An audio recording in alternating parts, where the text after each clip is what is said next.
ஒரு காட்டுக்குள் 4 எருதுகள் நண்பர்களாக இருந்து வந்தார்கள். அவர்கள் எப்பொழுதும் ஒன்றாகவே போல் மேய செல்வார்கள். அருகில் இருக்கும் ஆற்றில் நீர் அருந்த சென்றாலும் ஒன்றாகவே செல்வார்கள்.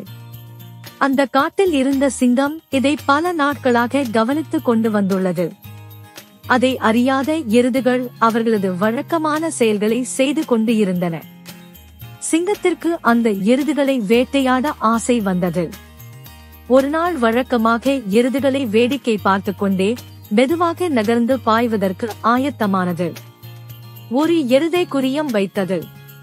சிங்கம் பாய்வதற்கும் எருதுகள் சுதாரித்துக் கொள்ளவும் சரியாக இருந்தது. சட்டென நிதானித்துக் கொண்ட 4 எருதுகளும் சிங்கத்தை துரத்தி அடித்தன. வடை போச்சே என வேதனைப்பட்ட சிங்கம் ஒரு திட்டம் தீட்ட ஆரம்பித்தது. எப்படியாவது எருதுகளை தனது பசிக்கு இரையாக்கி விட வேண்டும் என்பதால் சரியான திட்டத்தையும் வகுத்தது. 4 எருதுகளும் ஒன்றாக இருந்தால் கண்டிப்பாக ஜெயிக்க முடியாது. அதனால் முதலில் பிரிக்க வேண்டும் என எண்ணியது.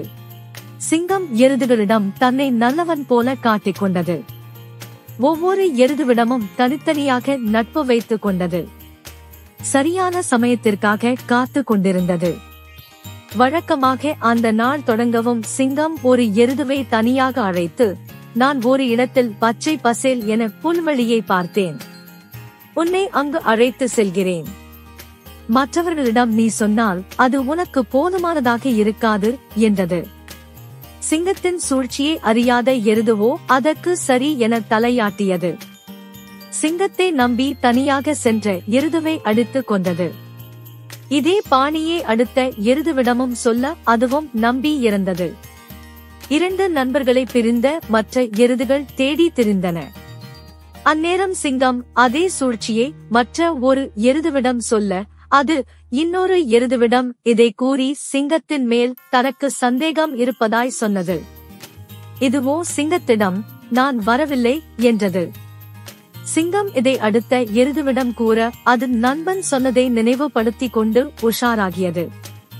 2 எருதுகளும் தங்கள் நண்பர்களை இந்த சிங்கம் சதி செய்து கொன்றுவிட்டது என்பதை புரிந்து கொண்டன.